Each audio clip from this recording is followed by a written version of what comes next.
আমি জানি না উনি আসা যাওয়ার মাঝে হারিয়ে গেলেন কিনা, কিন্তু ফলতার পার্টি অফিসে ওনাকে পাওয়া যাচ্ছে না। রেগে যাচ্ছে, রুট বিহেভ করে বলছে। ফলতায় এলিনার পার্টি অফিসের ছবিটা দেখাবো এবার। ফলতায় আপাতত পুষ্পারাজ খতম। আজ ফলতা বিধানসভা কেন্দ্রে পুনর্নির্বাচনের ফলাফল, আর সেই ফলাফলে রীতিমতো ঝোড়ো ইনিংস খেলেছে বিজেপি।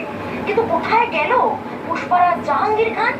আমি এই মুহূর্তে রয়েছি ফলতায় জাহাঙ্গীর খানের যে কার্যালয়, সেই কার্যালয়ের সামনে। কার্যালয়ে রীতিমতো তালা ঝুলছে।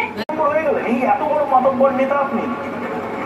কি বলেছিলেন আমার যদি মনে থাকে, ওই চুল্লি, ওটা আমার দারুণ লেগেছিল। ও পুরো সাউথ ইন্ডিয়ান সিনেমার নায়কের মতন গাড়ির ওপরে উঠে করে যত দ্রুত সম্ভব পরিণতি চুল্লি হবে এখানে। আমার প্রতিশ্রুতি, আমার গ্যারেন্টি কথা। ব্যক্তিগতভাবে মনে হয় যে অভিষেক বন্দ্যোপাধ্যায়ের সিনেমা যাওয়া উচিত, আর দেবে তৃণমূলের হাল ধরা উচিত। মানে